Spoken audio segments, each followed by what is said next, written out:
ሰላም ውድ ቴሌቪዥን ተመልካቾቻችን ከእግዚአብሔር ከአባታችን ከጌታም ከኢየሱስ ክርስቶስ ጸጋና ሰላም ለእናንተ ይሁን። ከህይወት ቴሌቪዥን የሳቱ መረጃዎች ይዘን ቀርበናል። አስጨናቂ ሀብታሙ መረጃውን በመምራት ከእናንተ ጋር ቆያለሁ። አብራችሁን ቆዩ።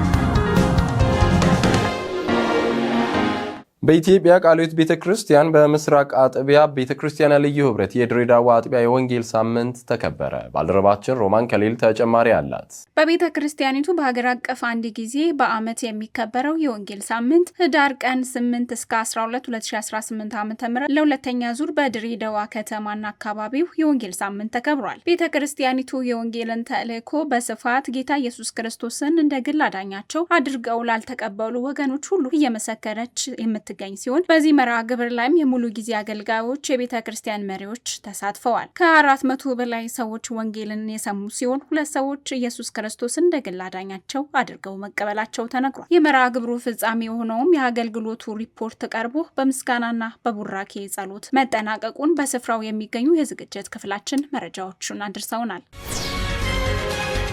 የኢትዮጵያ ሙሉ ወንጌል አማኞች ቤተክርስቲያን የተሻሻለውን የጋብቻና የቤተሰብ መመሪያ ርክክብ ተካሄደ። የኢትዮጵያ ሙሉ ወንጌል አማኞች ቤተክርስቲያን የ2017 ዓ.ም የተሻሻለውን የጋብቻና የቤተሰብ ህይወት መመሪያ የርክክብና ማሻሻያ ላዘጋጁ የኮሚቴ አባላት የምስጋና ሰርቲፊኬት የመስጠት ፕሮግራም ተካሂዷል። ህዳር ሮብ ቀን 10 2018 ዓ.ም በሳሪው ማሪያ ሆቴል የኢትዮጵያ ሙሉ ወንጌል አማኞች ቤተክርስቲያን የተሻሻለውን የጋብቻና የቤተሰብ መመሪያ ርክክብና የእውቅና ሰርቲፊኬት የመስጠት ፕሮግራም ላይ የቤተ እምነቱ ምክትል ፕሬዝዳንት መጋቢ ለውየው ስንሻው፣ የቤተ እምነቱ የወንጌል ተልእኮና እረኝነት አገልግሎት ኃላፊ መጋቢ ታረቀኝ ውመታ፣ የጋብቻና የቤተሰብ መምሪያ አዘጋጅ ኮሚቴ አባላት ተገኝተዋል። በ2012 ዓመተ ምህረት ተዘጋጅቶ ቤተ እምነቷ ስትጠቀምበት የነበረው የጋብቻና የቤተሰብ መመሪያ ከክልሎችና ከየአጥቢያዎች በተነሱ የማሻሻያ ጥያቄዎች መሰረት ቤተ እምነቱ በጋብቻና ቤተሰብ አገልግሎት ላይ ረጅም ዓመታት በማገልገል መልካም ምስክርነትና ልምድ ያላቸውን አገልጋዮች ኃላፊነት በመስጠት ላለፉት 6 ወራት የጋብቻና የቤተሰብ መመሪያ ማሻሻያ ስራ ሲሰራ ቆይቶ የነበረ ሲሆን ግብረ ኃይሉ ስራውን አጠናቆ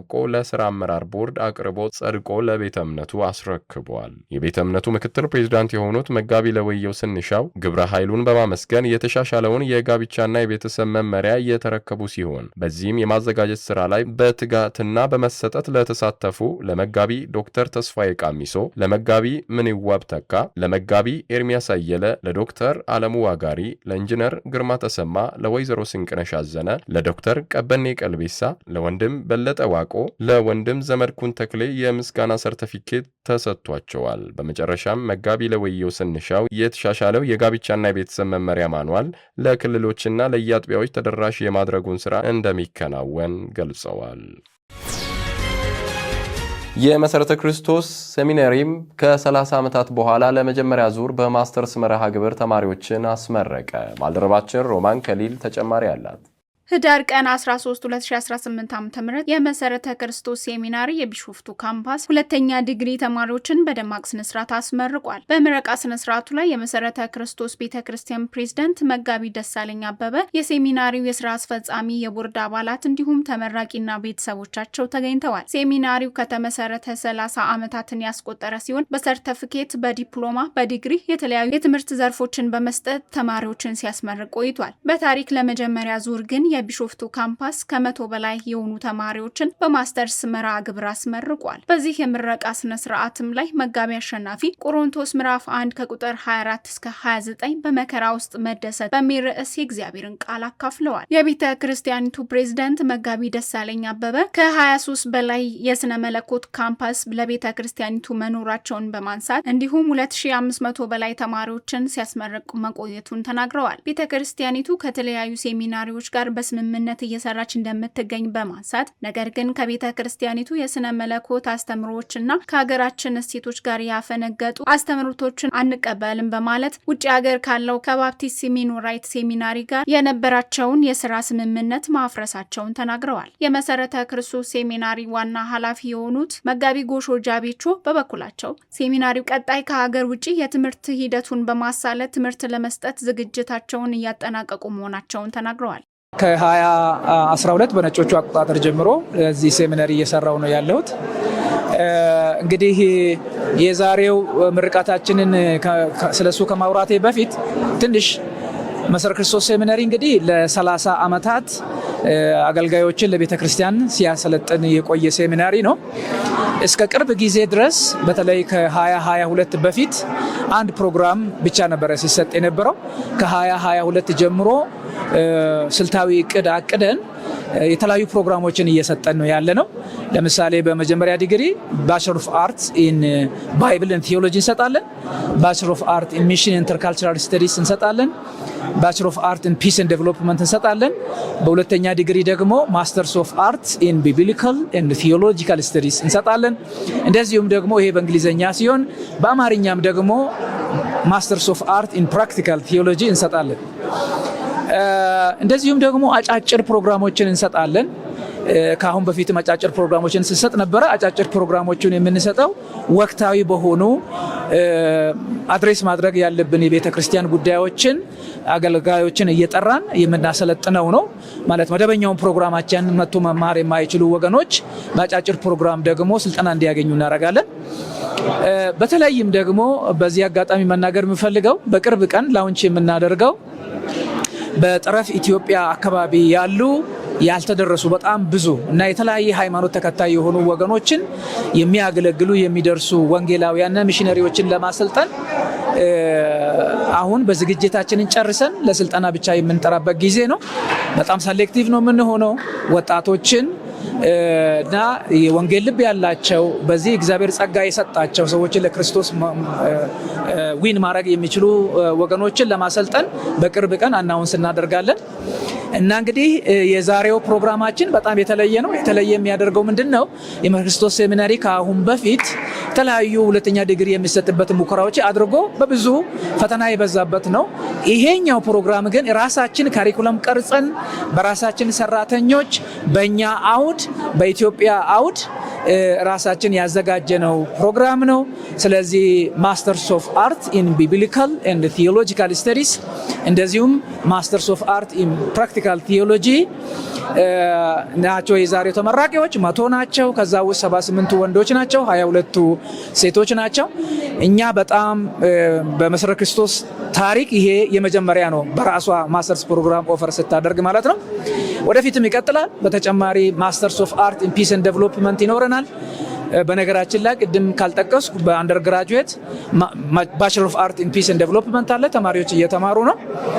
እና እንደዚሁም ደግሞ የመሰረተ ክርስቶስ ሴሚናሪ ለረጅም ጊዜ ያው እርዳታዎች ስኮላርሺፕ ምናምን የሚመጣው በሌላ ዓለም ካሉ ከሚወዱን ጌታን ከሚወዱ እኛንም ከሚወዱን ሌሎች አገር ዜጎች ነው።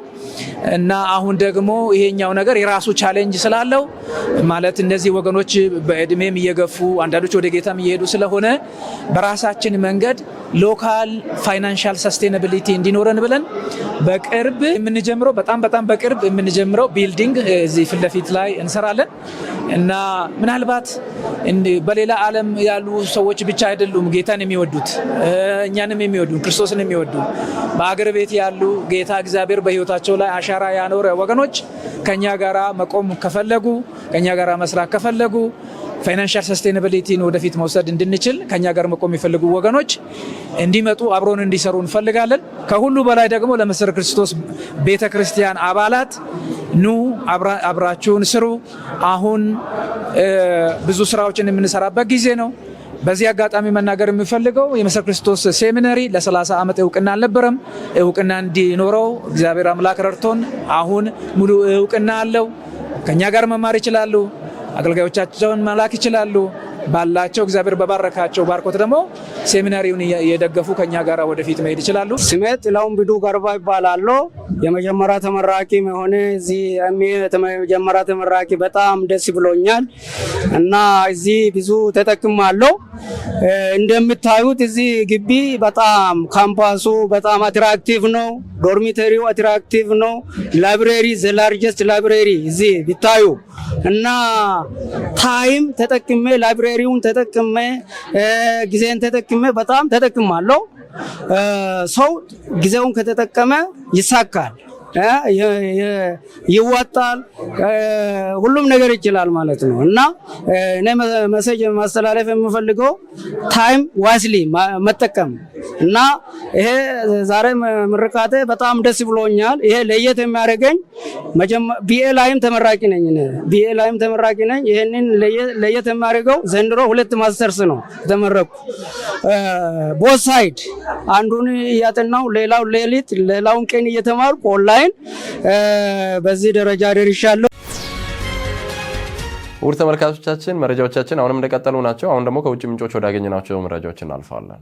በደቡብ ሱዳን የሚገኙ የስደተኞች ካምፖች የተለያዩ እምነት ተከታዮች ቢሆኑም በልዩነት ውስጥ አንድነታቸው ጎልቶ መታየቱ ተነገረ። ባልደረባችን ሮማን ከሊል ተጨማሪ አላት። በተባበሩት መንግስታት የስደተኞች ከፍተኛ ኮሚሽን መሰረት በሱዳን ውስጥ ከደረሰው አውዳሚ ጦርነት ያመለጡ 1.2 ሚሊዮን በላይ ስደተኞች ወደ ጎረቤት ደቡብ ሱዳን መሻገራቸው ተናግሯል። የክርስቲያን እርዳታ ሰጪ የሀገር በቀል ዳይሬክተር ጄምስ ዋኒ ለክርስቲያን ዴሊ ኢንተርናሽናል እንደተናገሩት እንደ እውነቱ ከሆነ በሙስሊሞችና በክርስቲያን ወንድማማቾች መካከል የጨመረ ያለው ግንዛቤ አለ። በሰሜን የሚኖሩ የእስልምና እምነት ተከታዮች ስለ ክርስቲያኖች የነበራቸው ግንዛቤ ከዚህ በፊት የተለየ ነበር። በሰሜን ባህር ኤል ጋዝ እርዳታ ስናደርግ ሰዎች ወደ እኛ መጥተው ሙስሊም ነበር፣ ነገር ግን ለክርስትና እምነት ተጋልጠናል፣ እናም እየተቀበልናቸው ነው ሲሉ ይናገራሉ። በሱዳን በሃይማኖቶች መካከል መዘዋወር ትልቅ ነገር ይሆናል። ስለዚህ ከእምነት ጋር በተያያዘ የምናየው ምንም አይነት የግጭት ጉዳይ የለም ብለዋል። የተስፋ ሰጪ እድገት ቢሆንም ካምፖች ከባድ ፈተና ያጋጥማቸዋል። የሀብት ተደራሽነት ከሱዳን የመጡ ስደተኞች ድንገተኛ ፍልሰት ቀድሞ